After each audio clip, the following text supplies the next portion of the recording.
प्रेरणास्पद कथाएं YouTube channel पर मैं धनंजय जैन आप सभी का हार्दिक अभिवादन करता हूं। दोस्तों, 28वें दिन वैदेही नाम की सिंहासन बत्तीसी में से 28वीं पुतली जागृत होती है और महाराज भोज को कहती है,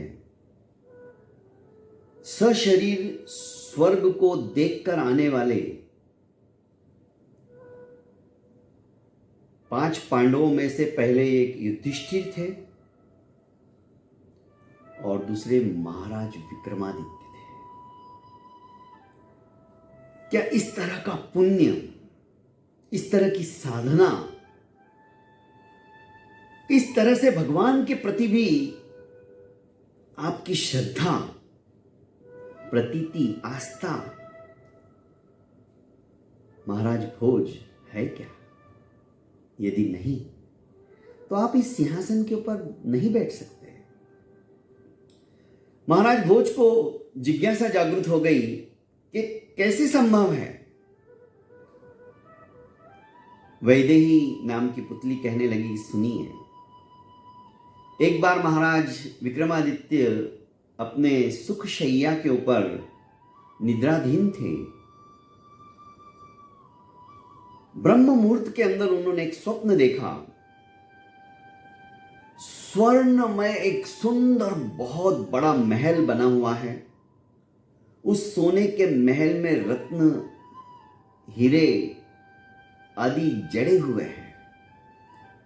महल के चारों तरफ बहुत बड़ा उद्यान भी है जिसमें तरह तरह के फूल, तरह तरह के पुष्प खिले हुए हैं, जिनकी सुगंध, जिनकी महक समस्त वातावरण को सुगंधित कर रही थी। भंवरे गुंजरित हो रहे थे। सुंदर सुंदर रंग बिरंगी तितलियां अटखेलियां कर रही थी। उसी महल के नजदीक ही एक उच्च कोटि का साधक, तपस्वी, साधना रत था। जब गौर से राजा विक्रमादित्य ने उन्हें देखा तो उन्हें अपनी ही छवि जैसा कोई नजर आने लगा। उन्होंने सोचा, मेरा तो कोई भाई भी नहीं है और बिल्कुल मेरी जैसा ही ये दिख रहा है और मैं तो योगी भी नहीं हूं। ये क्या माया है? सपना टूट गया। पर स्वप्न से बाहर आने के पश्चात वे जागृत हो गए तो भी उनको सपने में देखी हुई एक एक चीज अभी भी स्पष्ट रूप से याद थी और दिखाई दे रही थी। जो कुछ दृश्य उन्होंने देखा था बरबस आंखों के सामने आ जाता था। समझ में नहीं आ रहा था, पर ये जरूर जानते थे कि ये बहुत अच्छा स्वप्न है और वो भी मैंने ब्रह्म मुहूर्त में देखा है। कुछ ना कुछ सिम्टम्स बता रहे हैं कि मेरा कुछ अच्छा ही होने वाला है। स्वप्न शास्त्र भी एक बहुत बड़ा विज्ञान है दोस्तों। कुछ सपने जंजाल होते हैं, जो हम दिन में सोचते हैं, संकल्पना करते हैं, विचार करते हैं, जो देखते हैं वही सपने में भी आता है। कुछ सपने हमें पूर्वाभास दिलाते हैं। भविष्य के अंदर हमारे जीवन में क्या घटने वाला है, ऐसे सपने उन लोगों को आते हैं जो हलुकर्मी होते हैं, जिनके कर्म गाढ़े नहीं होते, जो दयालु होते हैं, जो परोपकारी होते हैं। ऐसे लोगों को ऐसे सपना आते जो कि उनको पूर्वाभास हो जाता है।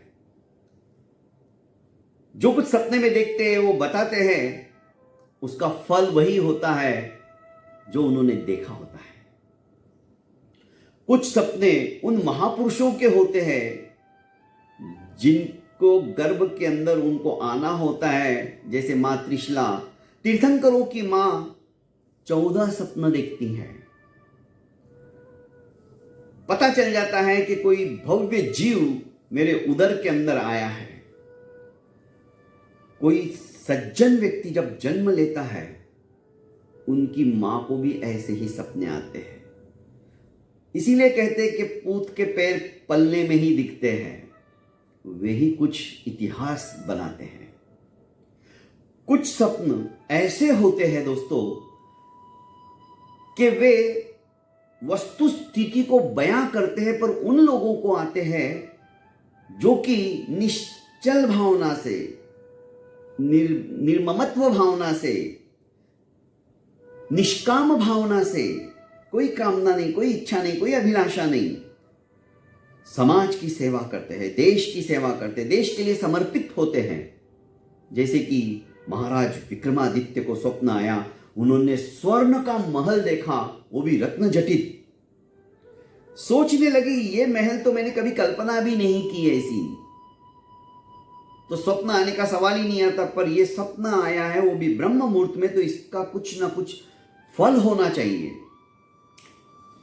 प्रातःकाल सभा के अंदर जब वे गए तो उन्होंने बड़े बड़े पंडितों को, उनके सभा में तो ऑलरेडी थे, ज्योतिषियों को अपने स्वप्न के बारे में बताया और कहा कि इसका क्या फल होना चाहिए। काफी विचार विमर्श और मंथन के पश्चात विद्वानों ने एक मत करके कहा कि राजन, शास्त्रों के अंदर भी जो आपने वर्णन किया है वैसा ही वर्णन आता है, और वो है इंद्रलोक। इंद्रलोक के अंदर ऐसा महल है, और शायद ब्रह्म मुहूर्त में आपको ये स्वप्न आया, तो इसका अर्थ ये होता है कि साक्षात इंद्र देवता भी आपको सशरीर वहां पर आमंत्रित करना चाहते हैं। रही बात एक योगी की जो आपके जैसा ही दिख रहा है, तो शायद हो सकता है आप भविष्य में योग मार्ग धारण कर लो, क्योंकि ये तभी संभव है क्योंकि कोई राजा, कोई मनुष्य, कोई साधारण व्यक्ति सशरीर स्वर्गलोक की यात्रा नहीं कर सकता है। महाभारत के अंदर सिर्फ और सिर्फ युधिष्ठिर के बारे में सुना जाता है कि वे सशरीर स्वर्गलोक गए थे। उसके पश्चात ऐसा स्वप्न और ऐसा दृश्य आपने ही देखा है, और आप में वो काबिलियत है, आप दयालु हो, आप परोपकारी हो, आप प्रजा का संरक्षण अपने पुत्र तुल्य करते हो, तो आपको साक्षात भगवान इंद्र ने स्वप्न में ये सिम्टम्स दिए हैं, ये इंगित किया है, ये इशारा किया है कि आप सशरीर स्वर्ग की यात्रा करोगे। महाराज ने स्वप्न में भी नहीं सोचा था कि मैं स्वर्गलोक भी सशरीर जाऊंगा। उन्होंने पूछा, स्वशरीर स्वर्गलोक जाने के लिए कौन सा रास्ता है, कैसे जाया जाए, क्योंकि जब तक मृत्यु नहीं होती स्वर्ग में तो कोई जा ही नहीं सकता है। बड़े बड़े उद्भट विद्वानों ने कहा कि इस दिशा के अंदर आप चलते चले जाओ, पर उसके लिए आपको संन्यास जीवन अंगीकार करना पड़ेगा। राजसी वेश के अंदर और राजा के रूप में आप नहीं जा सकते, क्योंकि कोई पुण्यात्मा ही साक्षात स्वर्ग के दर्शन कर सकता है, और पुण्य कमाने के लिए संन्यास अवश्यंभावी है। क्योंकि राजपाट के उत्तरदायित्व को संभालते हुए जरूरी नहीं है कि सब कुछ न्याय ही हो जाए, कभी कभी अन्याय भी हो सकता है, किसी के मन को आघात पहुंचे ऐसा कार्य भी हो सकता है। सन्यासी लोग ऐसा कभी भी नहीं करते हैं, क्योंकि उनके पंच महाव्रत होते हैं। जैसे जैन संतों के पंच महाव्रत, साधुओं का वही आचरण होता है, अहिंसा, किसी भी जीव को पीड़ा नहीं देना, हिंसनम हिंसेति कस्यापि जीवस्य पीड़नम दुखदानम व हिंसा कथ्यते। किसी के मन को आघात पहुंचे ऐसा शब्दों का प्रयोग भी यदि कोई करता है तो वो भी हमारी मानसिक हिंसा है। हिंसा त्रिविधा भवति, मनसा वाचा कर्मणा च, मन से, वचन से और काया से। बहुत विस्तृत रूप से इसका विश्लेषण हो सकता है, अभी मैं उस विषय में नहीं जाता हूं। कहने का अभिप्राय, उन्होंने कहा कि आप योग साधना को धारण करो, योगी बन जाओ। जैसे वैदेही कह रही है, विदेही थे जनक, सीता माता के पिताश्री, संसार में रहते हुए भी वे संसार से उपरत थे, सन्यासियों से भी श्रेष्ठ थे। ऐसा जीवन यापन करना पड़ेगा। महाराज विक्रमादित्य गदगद हो रहे थे और सोच रहे थे कि मैं ये सब कुछ कर सकता हूं, और उन्होंने तत्क्षण सिर्फ अपने राजपुरोहित को अपने साथ लिया और राजसी वेशभूषा का वहीं पर त्याग करके वे सन्यास को अपनाकर चल पड़े उसी दिशा में जो कि स्वर्ग की ओर जाने वाला है। दोस्तों, पूर्व दिशा की ओर चलते चलते, राजपुरोहित तो साथ में थे ही, एक जगह एक गांव के अंदर वे रुके, आए हुए थे, थके हारे थे। इतने में एक बुढ़िया विलाप करती हुई उनके पास आई कि भाई तुम परदेसी नजर आते हो, मैं गांव वालों को बोल बोल के थक गई, मेरा इकलौता बेटा है, मैं वृद्ध हो गई हूं और वो जंगल में गया हुआ है। मुझे चिंता होने लगी क्योंकि अभी तक वो लौटा नहीं है, आज तक ऐसा नहीं हुआ। वो सूर्यास्त के पहले पहले घर पे आ जाता है लकड़ियां इकट्ठी करके, और वही लकड़ियां हम बेचकर हमारा घर का उदर पोषण होता है। तो आप देखिए जाके जंगल में मेरा बेटा कहाँ है, मुझे तो लगता है उसको हिंसक जीव खा चुके हैं।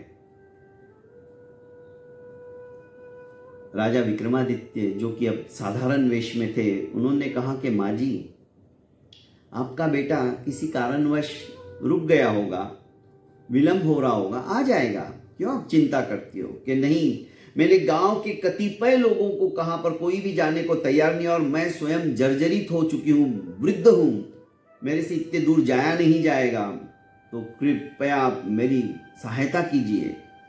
महाराज विक्रमादित्य बिना विश्राम किए वृद्धा द्वारा निर्देशित जंगल के अंदर चले गए, क्योंकि जंगल सचमुच में सघन था, भयंकर जंगल था। उस जंगल में भीतर गए तो देखते कि सचमुच में एक युवा कुल्हाड़ी लेकर पेड़ पे चढ़ा हुआ है और नीचे एक बब्बर शेर घात लगा के बैठा है कि कब नीचे उतरे और कब मैं उसे अपना ग्रास बनाऊं। महाराज विक्रमादित्य तो पुरुषार्थी थे, उन्होंने शेर का सामना निहत्ते थे, कोई हथियार नहीं, कुछ नहीं, कोई तलवार नहीं, उन्होंने शेर के जबड़े को खींच लिया युद्ध के अंदर और शेर को पराजित करके शेर आखिर दुम दबाकर एक पालतू कुत्ते की तरफ भाग गया। उस लड़के को नीचे उतारा और अपने साथ उस वृद्धा को लाकर सौंप दिया। वृद्धा गदगद हो गई। लड़के ने पूरी यशोगाथा महाराज विक्रमादित्य की सुनाई कि ये जो इंसान माँ मुझे बचाने के लिए आया है, सच्ची इंसान नहीं है तो भगवान है। इन्होंने किस तरह से शेर के साथ में युद्ध किया, वो भी हाथों से। उन्होंने उसका जबड़ा खींच लिया पूरा, और शेर को पीड़ा भी नहीं होने दी, शेर को भी तकलीफ नहीं दी, और एक पालतू कुत्ते की तरह उसे भगा दिया। क्योंकि महाराज विक्रमादित्य को सशरीर स्वर्ग में जाना था। हिंसनम हिंसेति, वे मारना नहीं चाहते थे शेर को भी, क्योंकि अब संन्यास जीवन अंगीकार कर लिया था। दोस्तों, वृद्धा गदगद हो गई, उसने ढेर सारे आशीर्वाद दिए महाराज विक्रमादित्य को, और महाराज विक्रमादित्य दूसरे दिन वहां से रवाना हुए। समुद्र किनारे आए तो एक युवा स्त्री विलाप कर रही थी, रो रही थी। और जो महापुरुष होते हैं, करुणामय हृदय होता है उनका। संत हृदय नवनीत समाना। नवनीत कहते हैं मक्खन को, संतों का हृदय मक्खन की तरह कोमल होता है।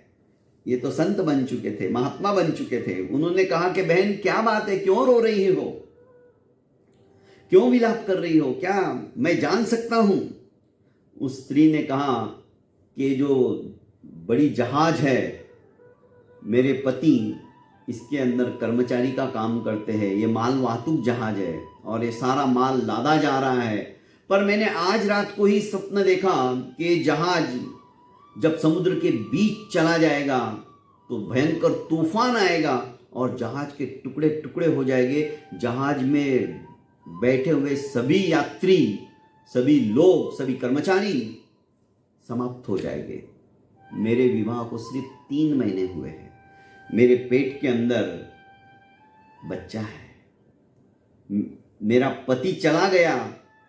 मैं तो जैसे तैसे जी लूंगी, पर मेरे इस बच्चे का उदर पोषण मैं कैसे करूंगी? बस यही चिंता मुझे सताए जा रही है। और मैंने भी स्वप्न जो देखा है, ब्रह्म मुहूर्त में देखा है।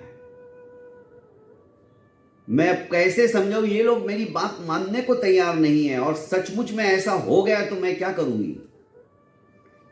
महाराज विक्रमादित्य को दया आ गई। उन्होंने सागर के द्वारा ही जो शंख उन्हें मिला था, वो शंख उस महिला को देते हुए कहा कि तुम्हारे पति को दे दो। ऐसी कोई विपत्ति दिखे, ऐसा लगे कि हाँ तूफान आ रहा है, तो ये शंख फूंक देना, सारी विपत्तियां समाप्त हो जाएगी। ये बहुत चमत्कारी शंख है। उस स्त्री को आश्चर्य हुआ और शक भी हुआ कि ये मेरी मजाक करे, भला ऐसा कहीं हो सकता है क्या? उसने कहा, बहन शंका मत कीजिए, मैं तुम्हारी शंका सुदूर कर देता हूं। महाराज विक्रमादित्य ने शंख फूंका। शंख फूंकते ही कम से कम 100 योजन तक दूर पानी समुद्र का चला गया। उसके साथ साथ जहाज भी चले गए। सुदूर दिखता ही नहीं था। किनारे पे जो जहाज दिख रहे थे, पानी दिख रहा था, वो 100 योजन दूर चला गया शंख के फूंकते ही। चमत्कारी शंख देखकर सभी गदगद हो गए। फिर से जब शंख फूंका विक्रमादित्य जी ने, तो वो पानी वापस वहां आ गया। शंख देते हुए कहा कि अब तो तुम्हें विश्वास हो गया। स्त्री बड़ी खुश हुई। उसने अपने पति को वो शंख दिया, और जब भी तुम्हें कोई विपत्ति आए, इस शंख को फूंक देना, सारी विपत्ति, सारी आपदाएं, सारे विघ्न टल जाएंगे। ये तो कोई महापुरुष ही है। चमत्कार हुआ है आज जो हमें शंख मिल गया। महाराज विक्रमादित्य अपने राजपुरोहित के साथ चल दिए। आगे आए। सघन जंगल शुरू हो गया था। सूर्य की किरणें भी लुप्त प्राय हो चुकी थी। इतने में एक आकाशवाणी होती है, और आकाशवाणी में आवाज सुनाई देती है कि महाराज, तुम्हारे जैसा पुण्यात्मा इस धरा के ऊपर दूसरा कोई नहीं है। तुम सचमुच में अत्यंत दयालु हो। तुमने उस वृद्धा के ऊपर दया की, तुमने उस स्त्री के ऊपर दया की, और अपना शंख तक दे दिया।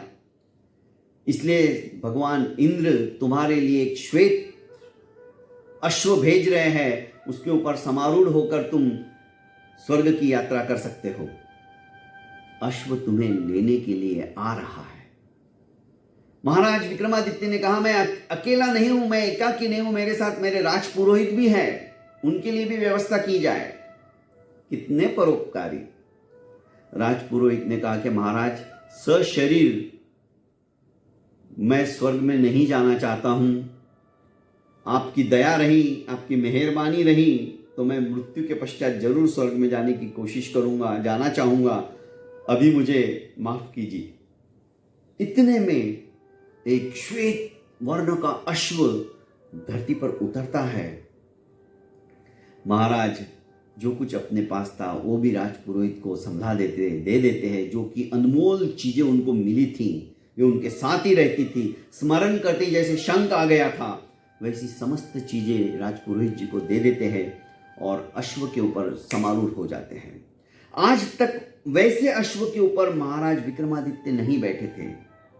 पहले तो अश्व पवन वेग से धरती के ऊपर दौड़ने लगा, पर जैसे ही उसने गति तेज की, जैसे प्लेन सरपट दौड़ता है, एक स्पीड उसकी पकड़ लेता है वो, तो उसके बाद में तुरंत आकाश की ओर उड़ान मार देता है। ठीक वैसे ही अश्व ने भी पहले सरपट दौड़ना चालू किया धरती के ऊपर, और तुरंत आकाश मार्ग से वो बादलों के बीच में से जाने लगा। दोस्तों, पलक झपकते ही स्वर्गलोक की यात्रा करने के लिए महाराज विक्रमादित्य पहुंच चुके थे। सशरीर जब महाराज विक्रमादित्य को देवताओं ने देखा तो हड़कंप मच गई। आज तक ऐसा नहीं हुआ है।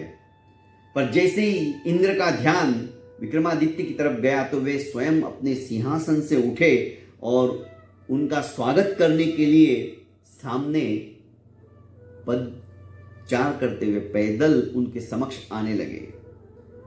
उनका हाथ पकड़कर कहा कि विक्रमादित्य, हे राजन, तुम्हारा स्वर्गलोक में स्वागत है, आइए।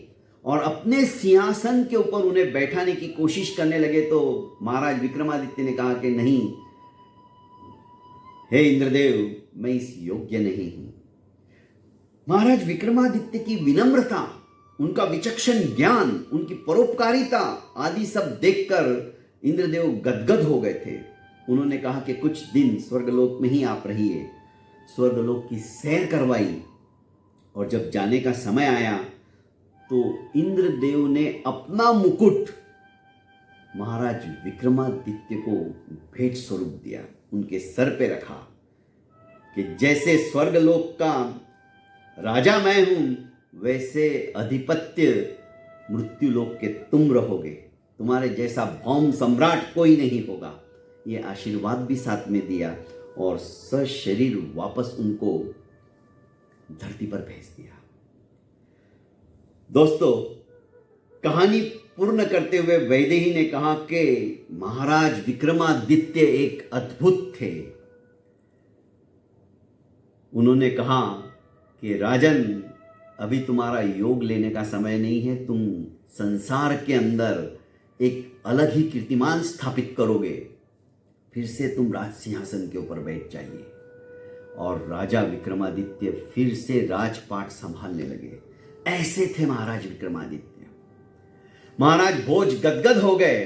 सचमुच में विक्रमादित्य के पैरों की मैं तो रज भी नहीं हूं।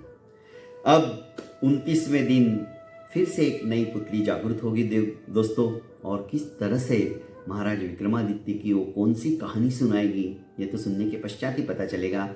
आज के लिए इजाजत चाहता हूं। प्रणाम।